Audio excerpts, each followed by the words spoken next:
Shalom saudara, apa kabar hari ini? Sungguh amat baik bukan? Dan kita berharap demikian. Kita akan memulai perenungan kita dalam Yakum Fellowship saat ini dan mari kita berdoa.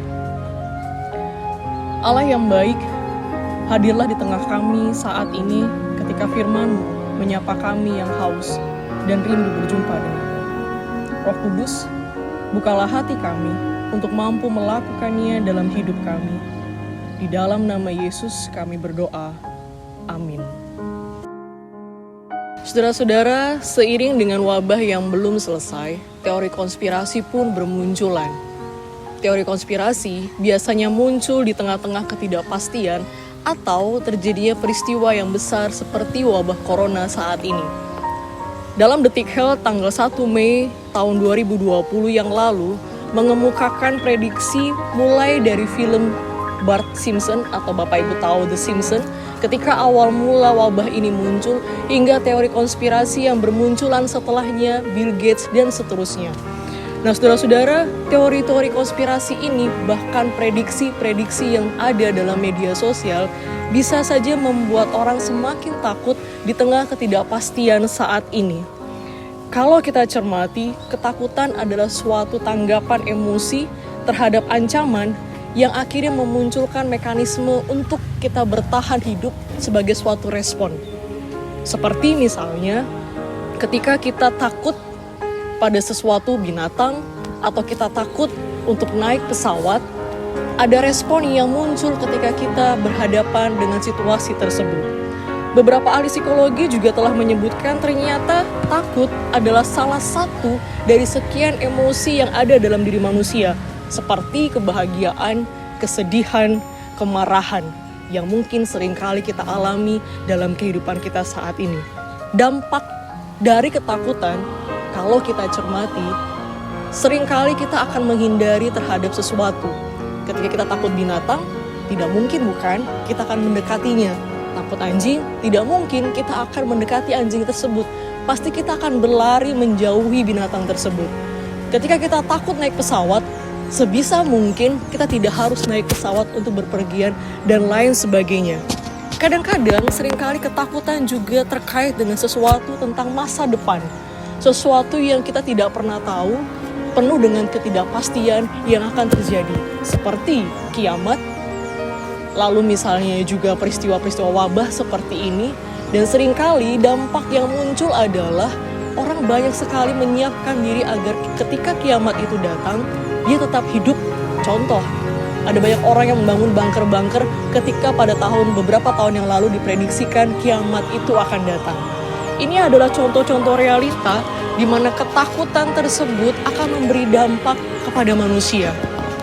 Nah saudara-saudara, pada tahun 80-an ada seorang pendeta di rumah sakit Bethesda yang ditugaskan dari Belanda untuk melayani sebagai pastoral, sebagai pendeta di rumah sakit Bethesda. Beliau bernama Pendeta Art Van Beek yang sekarang berada di Amerika Serikat, khususnya di wilayah Sacramento. Beberapa waktu yang lalu dia berjumpa dengan saya melalui Skype dan kita berbincang, bahkan ada sedikit pesan yang disampaikan ketika wabah corona ini datang. Mari kita simak pesan dari beliau.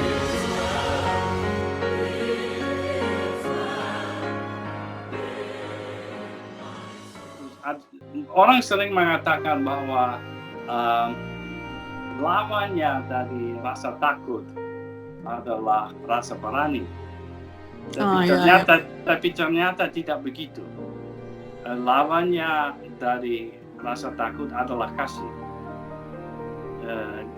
Hanya kasih yang bisa mengatasi rasa takut. Misalnya kalau orang merasa sangat gelisah tapi menolong orang lain yang menderita, dia akan merasa lebih lega, dia akan merasa lebih enak. Berani belum tentu itu hanya sementara aja, tapi atau mungkin bisa dikatakan berani untuk berkasih. Ya, berani untuk berkasih. Ya. Kutipan dari video Pak Art menyebutkan lawan rasa takut adalah kasih. Hanya kasih yang mengatasi rasa takut. Berani bisa menjadi sementara atau berani untuk berkasih. Ini adalah poin penting yang disampaikan oleh beliau dalam video tadi yang mungkin bisa kita padankan pada kisah Abraham ketika ia mempersembahkan anaknya kepada Tuhan.